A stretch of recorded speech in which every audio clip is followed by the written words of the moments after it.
percaya kepada Tuhan harus menjadi tanda dan alamat. Yang tidak mengenal dosa, tetapi dijadikan. Sudah memerintahkan mereka untuk keluar, tidak serta-merta. Karena kita tidak melihat, namun kita percaya, Tuhan juga mengatakan kita orang yang berbahagia.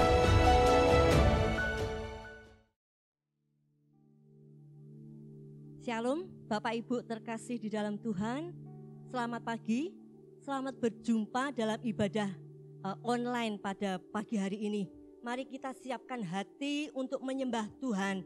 Mari kita akan siapkan pikiran, jiwa, tubuh kita untuk menyembah Tuhan.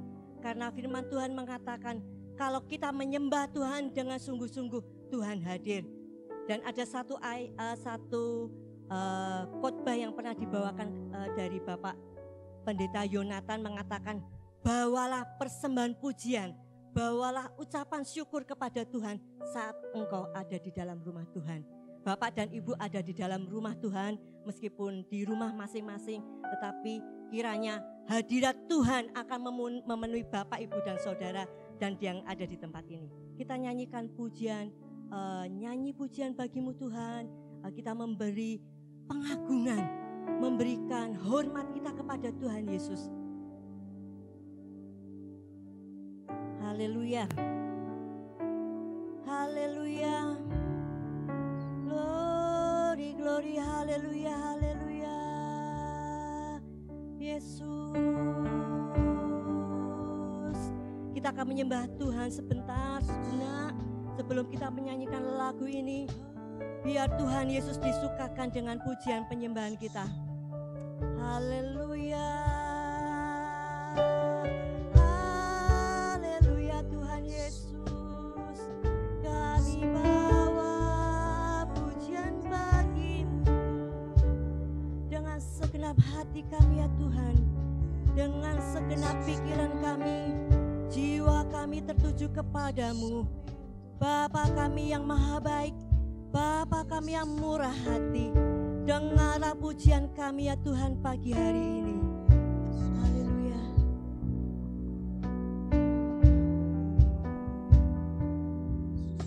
Nyanyi pujian bagimu Tuhan. I sing praise to your name. I sing praises to your name.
kita, semampu kita menyembah Tuhan. Mari kita akan berdoa. Bagi Bapak Ibu yang mau bersyukur, katakan kepada Tuhan ucapan syukurmu. Bagi engkau yang ingin meminta sesuatu pertolongan, katakan kepada Tuhan. Tuhan adalah Allah yang peduli. Dia paham dengan kita. Kalau engkau menyatakan sesuatu kepada Dia, maka Dia akan menolong kita. Haleluya, haleluya. Glory, glory, glory. Haleluya. Haleluya. Tiada Allah yang seperti Engkau. Tiada Allah yang seperti Engkau. Cinta yang tak terbatas, cinta yang tak pernah terbatas. Terima kasih Yesus, terima kasih ya Tuhan. Oh, lawat umat-Mu, lawat gereja-Mu ya Tuhan. Kekuatan kami hanya pada-Mu, kekuatan kami hanya Yesus saja. Terima kasih, oh terima kasih Tuhan. Haleluya, haleluya. Oh besar, haleluya, haleluya. Terima kasih ya Tuhan. Terima kasih ya Tuhan Yesus. Di saat kami mengalami banyak cobaan hidup hari-hari ini, kami mengucap syukur ada Allah kami. Di dalam nama Tuhan Yesus Kristus. Dia Allah yang hebat. Dia Allah yang maha kuasa dan perkasa. Bagimu tiada yang mustahil ya Tuhan. Oleh sebab itu setiap perkara kami bawa kepadamu. Karena kami tahu Engkau adalah Allah yang hebat.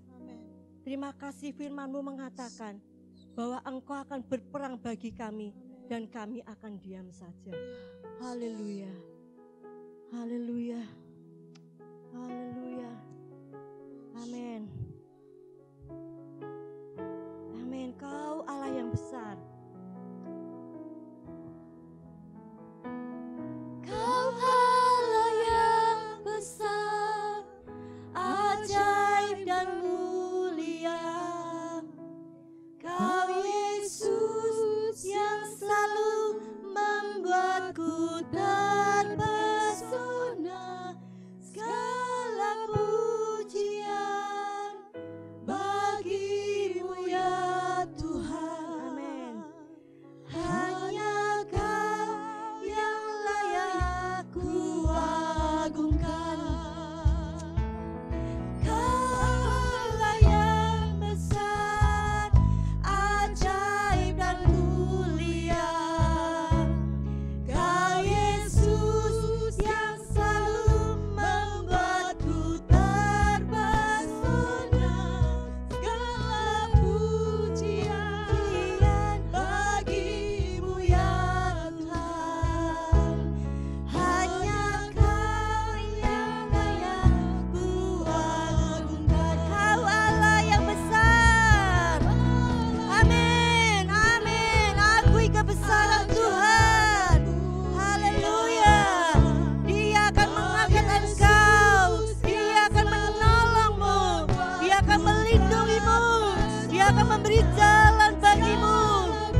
Kami berterima kasih kepadamu ya Allah Roh Kudus.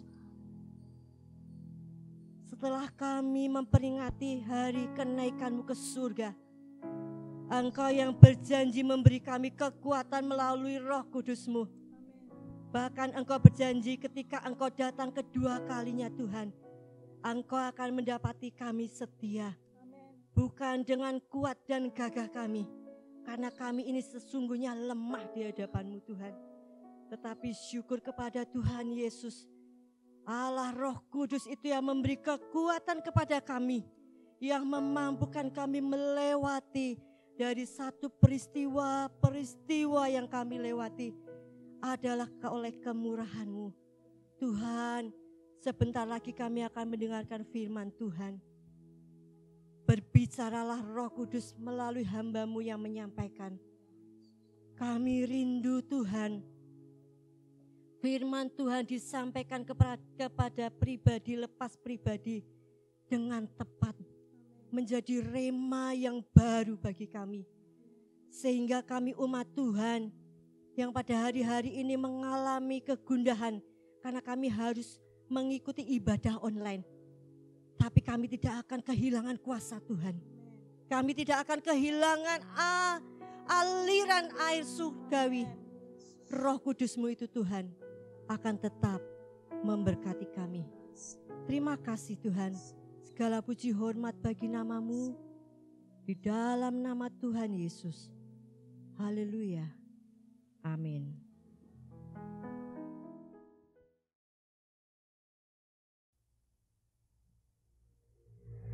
Shalom, selamat pagi Bapak Ibu Saudara yang dikasihi Tuhan. Senang sekali hari ini saya diberi kesempatan untuk menyampaikan kebenaran firman Allah. Saya percaya Bapak Ibu Saudara semuanya ingin diberkati melalui firman Tuhan. Karena itu mari kita akan buka hati seluas-luasnya bagi Tuhan untuk berfirman pada pagi hari ini. Itu sebabnya mari kita akan berdoa sebelum kita mendengarkan firman Allah. Kita akan bersatu dalam doa. Bapa di dalam sorga, kami sangat bersyukur kepadamu pada pagi hari ini. Oleh karena anugerah Tuhan, kami boleh menikmati lagi ibadah. Meskipun kami harus beribadah di rumah masing-masing, tetapi kami percaya Engkau tetap hadir di tengah-tengah kami. Seperti firman-Mu katakan, 2-3 orang berkumpul dalam nama-Ku, Aku ada. Kami percaya bahwa Engkau memberkati setiap keluarga yang berkumpul pada pagi hari ini. Urapi hamba-Mu yang sebentar akan menyampaikan kebenaran firman Tuhan. Kiranya Engkau akan menolong supaya kami semua diberkati oleh Tuhan. Kami menerima rema dari Engkau dan menolong kami supaya kami juga dapat melakukan apa yang Engkau kehendaki. Terima kasih Bapa di dalam sorga. Kami menyerahkan bagian ini ke dalam tangan-Mu. Dalam nama Yesus Kristus kami berdoa. Amin. Ya Bapak Ibu Saudara yang dikasihi Tuhan, situasi yang ada saat ini saya rasa kita semua menikmati. Ya sebenarnya tidak mau menikmati, tetapi kita harus menghadapinya. Situasi yang tidak gampang, situasi yang sangat sulit. Akibat dari pandemi COVID-19 tentunya itu akan menjadikan kita mengalami perubahan-perubahan dalam segala aspek. Secara rohani saudara, kita semua harus berubah, harus lebih kuat, harus lebih sungguh-sungguh berjuang di dalam mempertahankan iman percaya kita kepada Tuhan. Dalam kesulitan seperti ini, apakah kita masih tetap taat kepada Dia?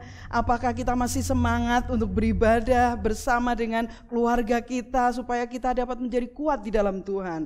Dan secara ekonomi, mungkin di antara saudara sebagai pedagang mengalami apa yang namanya omset sangat menurun. Kita semua bisa merasakan bahwa kesulitan secara ekonomi dialami oleh banyak orang. Saudara yang dikasihi Tuhan, kesulitan yang ada bukan saja secara ekonomi, tetapi fisik juga. Kita harus berhati-hati sekali menjaga supaya kita tidak tertular oleh virus corona yang masih banyak mempengaruhi kesehatan banyak orang. Nah, saudara yang dikasihi Tuhan, secara sosial kita juga mengalami perubahan. Karena tidak gampang untuk kita saling mengunjungi satu dengan yang lain. Kita tidak seperti biasanya bisa kemana-mana dan berkumpul dengan banyak orang. Di tengah situasi seperti ini, masihkah kita menikmati kebahagiaan? Wah, hari ini saya akan menyampaikan kebenaran firman Allah yang saya beri judul Bahagia di Tengah Kesulitan. Kalau kita melihat dalam kamus bahasa Indonesia, bahagia itu artinya perasaan senang, tentram, bebas dari segala yang susah. Sedangkan berbahagia berarti dalam keadaan bahagia atau menikmati kebahagiaan. Kalau melihat arti kata bahagia yang sedemikian rupa itu, mungkinkah kita benar-benar bisa menikmatinya? Bisakah di tengah kesulitan hati tetap tenang, tetap tentram, ada damai sejahtera? Sementara di sekitar kita mengalami kebingungan, kekurangan, kesulitan hidup, dan lain sebagainya. Tetapi kita tetap diberkati. Rasanya hal itu sulit untuk dinikmati, saudara ya. Bahkan mungkin ada di antara kita merasa bahwa kebahagiaan di tengah kesulitan itu mustahil. Bagaimana kita bisa mengalaminya? Tetapi saya mau memberitahukan kepada saudara bahwa Tuhan ingin kita semua menikmati kebahagiaan secara pribadi dan juga secara keluarga. Bukan saja kelihatan bahagia, tetapi benar-benar menikmati kebahagiaan. Lalu bagaimana caranya supaya kita tetap berbahagia di tengah kesulitan hidup yang kita alami? Saudaraku yang dikasihi Tuhan, untuk menjawab hal itu, mari kita akan belajar dari kehidupan keluarga Ishak dan Ribka. Kalau kita membaca dalam kitab Kejadian pasal yang ke-26 secara keseluruhan pasal itu, kita akan menemukan beberapa hal yang Ishak lakukan di sana, sehingga di tengah kesulitan yang dia dan keluarganya hadapi, mereka tetap menikmati kebahagiaan, bahkan diberkati dengan luar biasa. Saya yakin kita semua mau, saudara ya. Nah, apa yang harus kita lakukan kalau begitu? Mari kita akan lihat bersama-sama cara yang pertama untuk kita menikmati kebahagiaan di tengah kesulitan hidup. Kejadian pasal 26 ayat 1 dan ayat yang kedua. Kita akan baca ayat itu. Maka timbullah kelaparan di negeri itu. Ini bukan kelaparan yang pertama yang telah terjadi dalam zaman Abraham. Sebab itu Ishak pergi ke Gerar kepada Abimelek, raja orang Filistin. Lalu Tuhan menampakkan diri kepadanya serta berfirman, jangan pergi ke Mesir, diamlah di negeri yang akan kukatakan kepadamu. Saudara yang dikasihi Tuhan, hal yang pertama supaya kita bisa menikmati kebahagiaan di tengah kesulitan adalah kita harus ingat bahwa bahagia itu bukan berarti tidak ada masalah. Bahagia bukan berarti tanpa masalah. Mari kita akan memperhatikan di sana, saudara, dari ayat-ayat yang sudah kita baca tadi, Kejadian 26 ayat 1 sampai dengan ayat yang kedua. Keluarga Ishak ada di tengah kesulitan yang sangat besar. Apa kesulitan yang mereka hadapi? Mereka tinggal di negeri di mana mereka sedang mengalami kelaparan. Kelaparan itu bukan hanya dialami oleh 1-2 keluarga, tetapi seluruh negeri. Bayangkan kalau Indonesia mengalami kelaparan, saudara. Wow, itu pasti situasi yang tidak mudah sama sekali. Kekurangan untuk kita bisa makan aja enggak bisa. Aduh, itu hal yang tidak mudah. Di sanalah Ishak dan keluarganya tinggal. Di tengah-tengah kesulitan itu Ishak berada. Tetapi ketika kita membaca dari pasal 26 kitab Kejadian itu, saudara dan saya tidak menemukan kata satu pun Ishak mengeluh, tidak ada. Sebaliknya dalam kesulitan dia tetap taat kepada Tuhan. Ketika Tuhan mengatakan jangan pergi ke Mesir, kamu harus tetap tinggal di sini, itu di Gerar, di daerah Filistin, di mana sedang terjadi kelaparan. Ini gak gampang, saudara yang dikasihi Tuhan. Tetap tinggal di situasi yang sulit. Namun Ishak dia mentaati Tuhan. Seandainya kita ada di situasi seperti itu, apa yang akan kita lakukan? Apakah kita masih bisa taat kepada Tuhan? Apakah kita masih berharap dan percaya kepadanya? Seperti Ishak, saya yakin dia mentaati Tuhan di tengah kesulitan. Karena dia percaya bahwa Allah yang berjanji kepadanya untuk menyertai, untuk memberkati, dia adalah Allah yang dapat dipercaya. Dia Allah yang selalu menggenapi janjinya. Saudara bisa baca janji itu dalam ayat yang ketiga dan ayat yang keempat dari kitab Kejadian 26. Di sana Tuhan mengatakan bahwa seperti Abraham disertai oleh Tuhan, demikian pula dia akan menyertai dan memberkati Ishak dan seluruh keluarganya. Saudara yang dikasihi Tuhan, kebahagiaan akan kita nikmati ketika kita taat kepada Allah. Kita berfokus kepadanya, bukan kepada masalah. Wah, ketika kita berfokus kepada, aduh hari ini kekurangan, besok kurang lagi, besoknya kurang lagi, kita tidak akan bersyukur. Kita akan berfokus terus kepada masalah. Tetapi ketika kita percaya bahwa Tuhan yang berjanji, bahwa dia akan menyertai, dia akan memberkati, dia pasti akan menggenapi janji itu. Jadi meskipun harus menghadapi kesulitan, mari kita akan tetap percaya kepada Tuhan. Dia sanggup melepaskan kita dari masalah. Dia adalah Allah yang setia dan adil. Dia akan menyediakan jalan keluar supaya kita sanggup untuk menghadapi setiap masalah yang kita alami. Mazmur 34 ayat yang ke-20.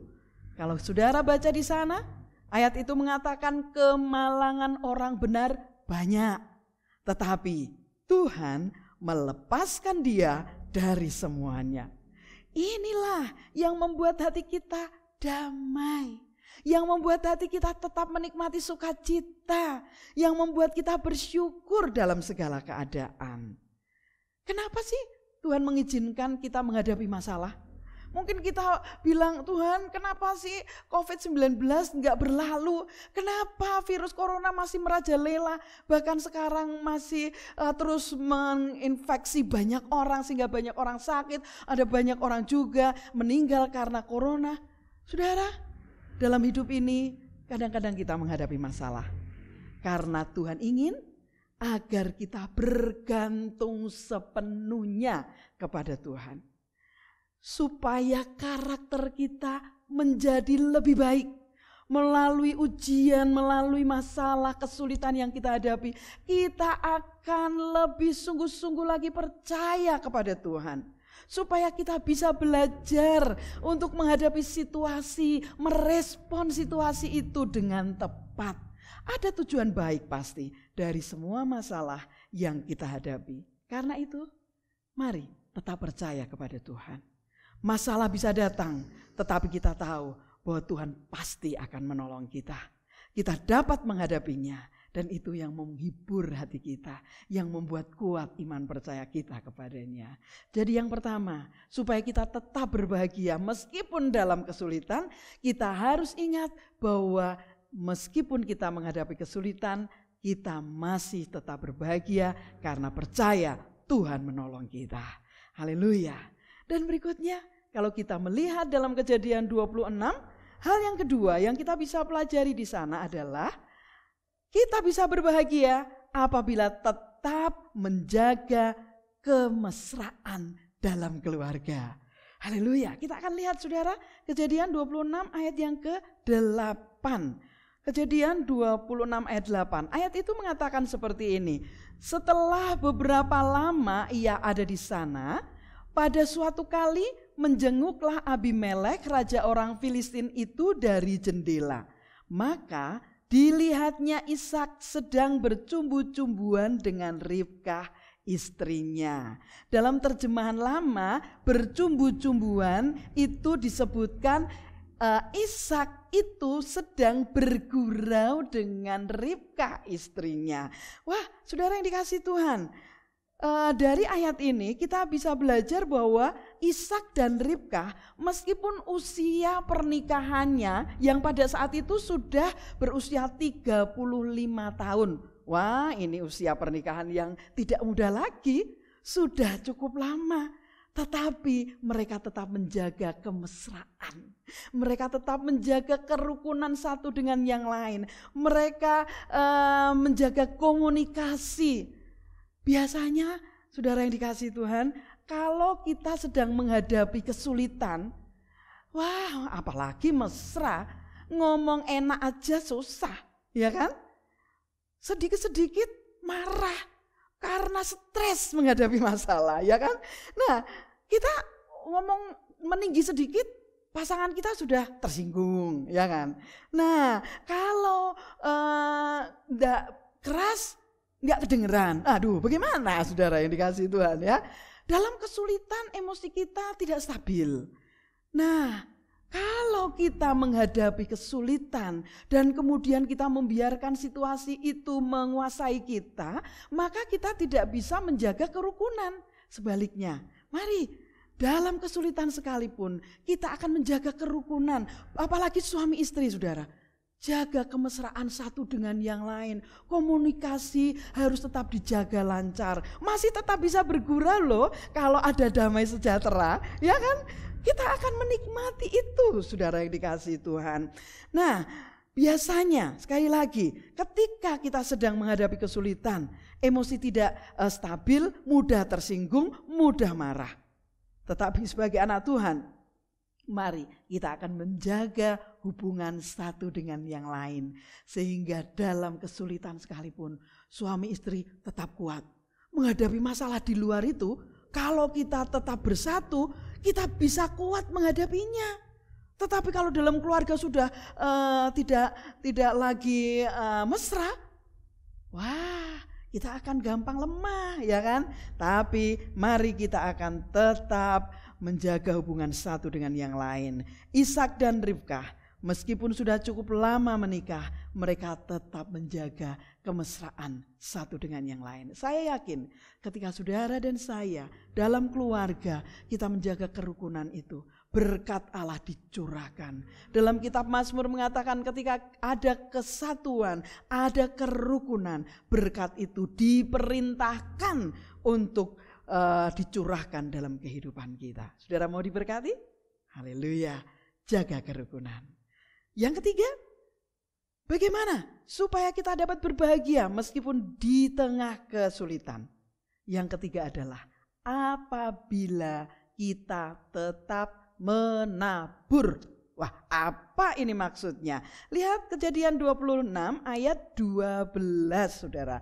Kejadian pasal yang ke-26 ayatnya yang ke-12, ayat itu mengatakan, maka menaburlah Ishak di tanah itu dan dalam tahun itu juga ia mendapat hasil 100 kali lipat sebab ia diberkati Tuhan. Ayat 13, dan orang itu menjadi kaya, bahkan kian lama kian kaya, sehingga ia menjadi sangat kaya.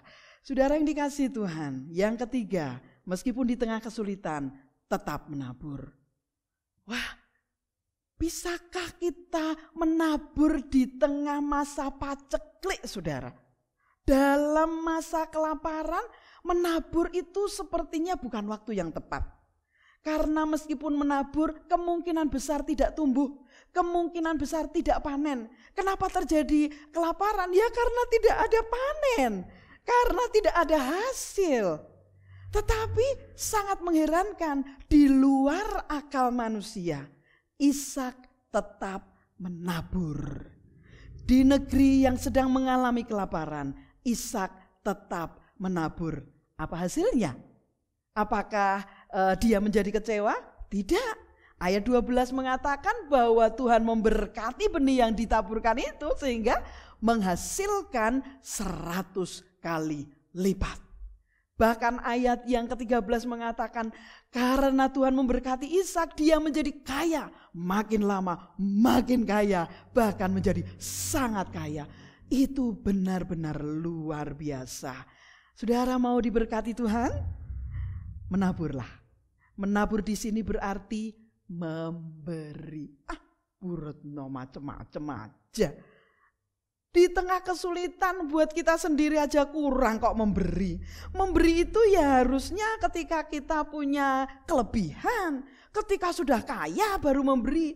Enggak saudara, tidak demikian. Meskipun kita dalam kesulitan, Tuhan mengatakan bahwa ketika kita menabur, pasti kita akan menuai. Ketika kita memberi, kita tidak harus menunggu, harus berkelimpahan lebih dulu. Justru dalam kekurangan kita memberi. Dan jika kita berani melakukannya, pemberian itu mungkin nominalnya tidak besar.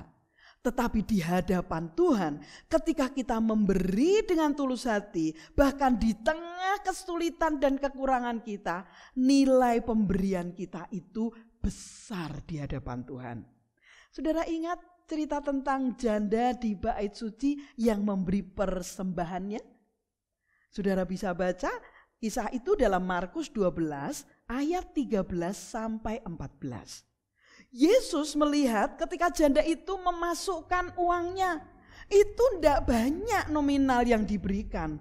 Tetapi Tuhan Yesus mengatakan di dalam ayat itu bahwa janda miskin ini memberi lebih banyak daripada semua orang yang memasukkan uang dalam peti persembahan. Karena apa? Karena dia memberi dari kekurangannya. Kalau kita pikir janda itu tidak memberi, rasanya tidak apa-apa. Karena dia miskin, dia tidak punya banyak. Orang lain juga pasti memakluminya. Ya pantas dia tidak memberi. Lah namanya aja orang janda miskin. Lalu dia sendiri juga bisa beralasan. Gak apa-apa aku gak memberi lah, buat saya sendiri aja kurang. Tetapi janda itu tidak. Meskipun di tengah kesulitan, janda itu tetap memberi. Di tengah kekurangan, dia memberi. Dan pemberian itu bernilai besar di hadapan Tuhan. Saya yakin janda itu diberkati oleh Tuhan dengan luar biasa. Orang-orang yang berani berkorban di tengah kesulitan, Tuhan memperhatikan itu. Saat ini memang situasi rasanya tidak mudah untuk kita memberi. Banyak orang mengalami kekurangan. Tetapi ketika Tuhan menggerakkan hati kita untuk melakukan sesuatu bagi orang lain. Ketika Tuhan memberi kesempatan untuk kita memberi, lakukan itu. Tetap menabur sekalipun ada di tengah kesulitan. Berilah dengan tulus hati. Maka Tuhan akan melipat gandakan pemberian saudara. Jadilah berkat. Jangan jadi orang Kristen yang pelit, ya. Jadi orang Kristen yang bermurah hati. Saya mengalami itu. Saya pernah loh saudara. Ketika Tuhan menggerakkan hati saya hanya punya waktu itu di dompet saya 145.000. Ini benar dan belum lama. Lalu Tuhan menggerakkan hati saya pagi itu untuk memberi kepada seseorang. Berikan. Dan Tuhan bilang apa? Beri yang 100. Hah?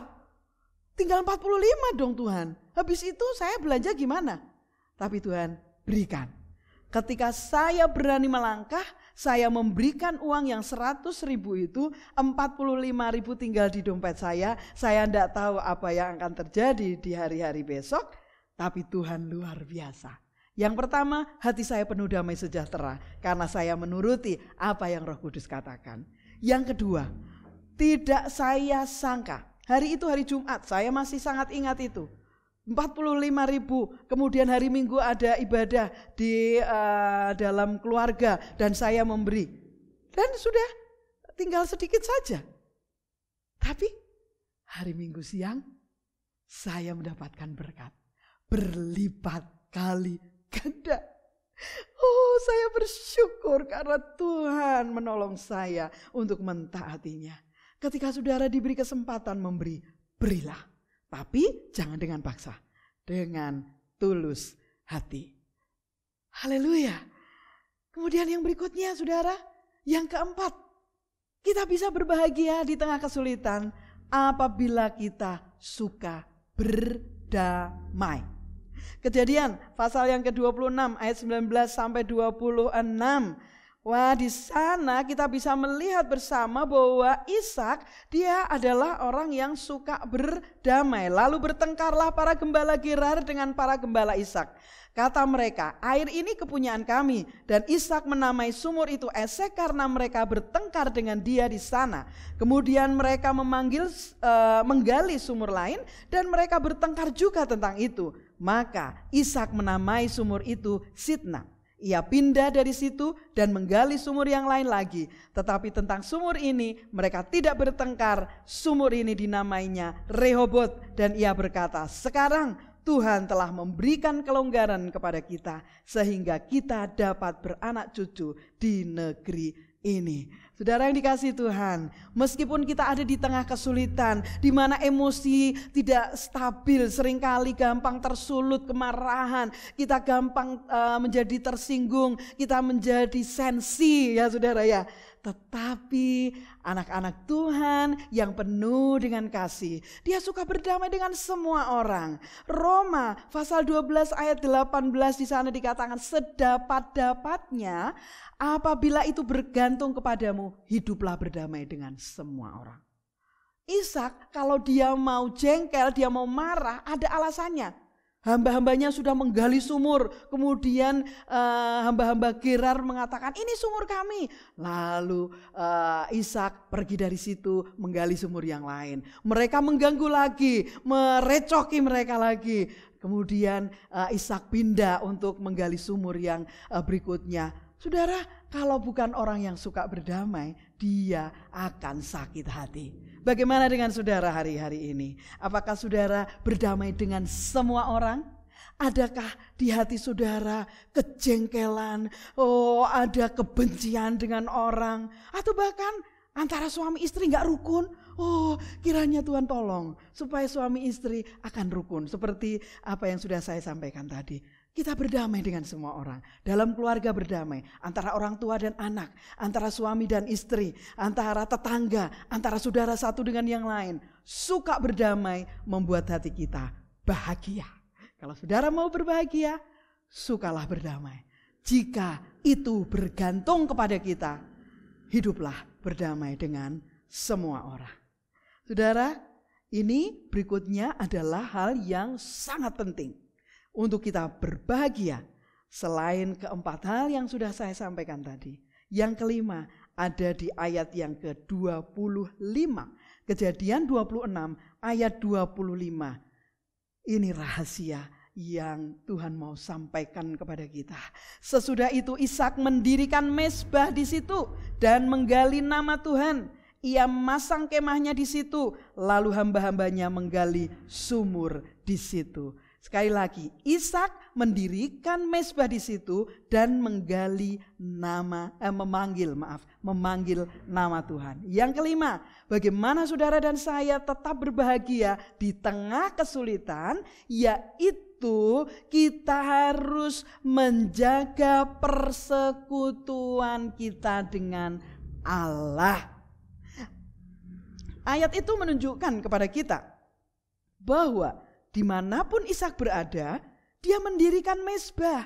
Dia memanggil nama Tuhan. Ini bukti bahwa Ishak selalu menjaga persekutuan dengan Allah. Mezbah bagi orang Israel adalah tempat korban yang dibakar untuk kesenangan hati Tuhan. Itu mezbah didirikan supaya mereka bisa mempersembahkan sesuatu korban bagi Tuhan. Bagaimana dengan mezbah saudara? Dibangun setiap pagi, dibangun setiap hari atau tidak? Kita akan membangun mezbah itu secara pribadi dan keluarga. Bagaimana mezbah pagi saudara? Kalau saudara sudah dibangunkan oleh Tuhan, sudah rasanya mau bangun tapi nanti dulu aja masih jam segini ngangkat selimut lagi. Seperti itu atau tidak?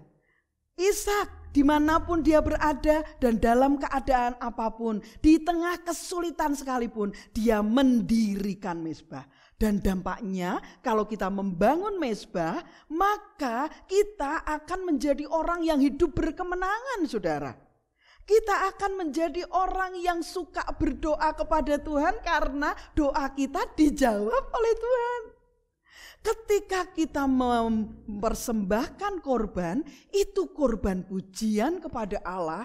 Wah, itu seperti wangi-wangian yang Tuhan merasa mau menciumnya. Senang, berkenan, dan dipuaskan. Saudara yang dikasihi Tuhan, kita ingin menikmati kebahagiaan di tengah kesulitan. Kalau begitu, nikmati persekutuanmu dengan Tuhan secara pribadi. Tidak hanya ketika semua lancar, bersyukur dan menyembah Tuhan. Tidak. Mari bangun mezbahmu setiap hari. Secara pribadi dan secara keluarga. Saya percaya keluarga saudara akan diberkati oleh Tuhan. Secara pribadi saudara juga akan diberkati oleh Tuhan. Jadi saudaraku yang dikasihi Tuhan, meskipun saat ini banyak sekali kesulitan, jangan menjadi loyo. Kita harus semangat karena kita tahu Allah kita maha besar. Segala hal yang kita hadapi tentu ada tujuan baiknya. Karena itu, kalau saudara mau menikmati kebahagiaan bersama dengan Tuhan, dan kebahagiaan itu memang disediakan oleh Allah, caranya yang pertama selalu ingat bahwa kebahagiaan bisa kita nikmati meskipun kita menghadapi masalah. Yang kedua, jaga kemesraan dalam keluarga saudara. Kalau hari-hari ini mengalami tidak mesra lagi, tidak rukun lagi, saudara, minta Tuhan supaya masalah dalam keluarga saudara bisa dibereskan. Sehingga kemesraan bisa kita nikmati. Kemudian yang berikutnya, kita akan tetap menabur, memberi. Barang siapa memberi, dia akan menuai. Bahkan dalam Korintus mengatakan, barang siapa menabur banyak, akan menuai banyak. Terserah kepada saudara, mau menabur banyak atau sedikit. Meskipun dalam kekurangan, mari kita memberi. Kalau kita tulus memberi, pemberian kita diperhatikan oleh Tuhan dan saudara akan diberkati. Selanjutnya, saudara akan berbahagia di tengah-tengah kesulitan apabila saudara suka berdamai dengan siapa saja. Dan yang berikut adalah menjaga persekutuan dengan Allah. Bangun mezbah setiap hari.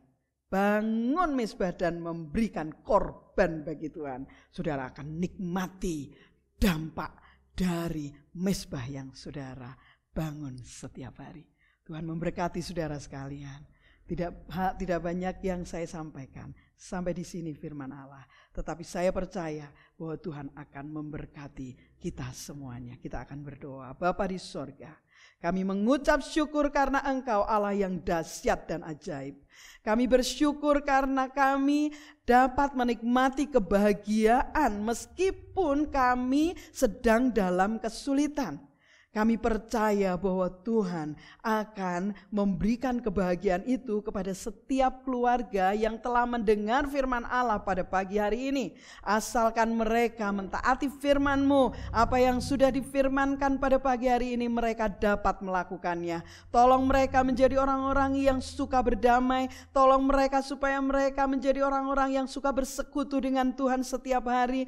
Mereka menjaga kerukunan kemesraan dalam keluarga mereka. Mereka tetap percaya Allah sanggup menghadapi segala kesulitan yang kami hadapi. Dan kami mau berani untuk memberi. Terima kasih Bapa di sorga. Berkati jemaat-Mu supaya mereka tetap bersemangat di dalam mengiring Tuhan.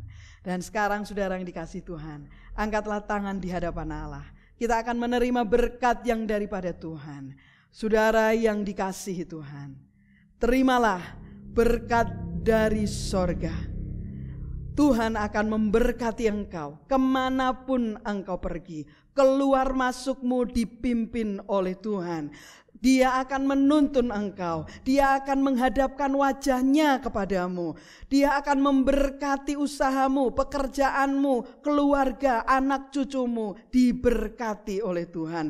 Kemanapun engkau pergi, muliakanlah Allah. Sekarang berkat ini dicurahkan bagimu. Dari hari ini sampai Tuhan Yesus datang untuk kali yang kedua. Dalam nama Yesus Kristus, Tuhan yang hidup, kami berdoa. Amin.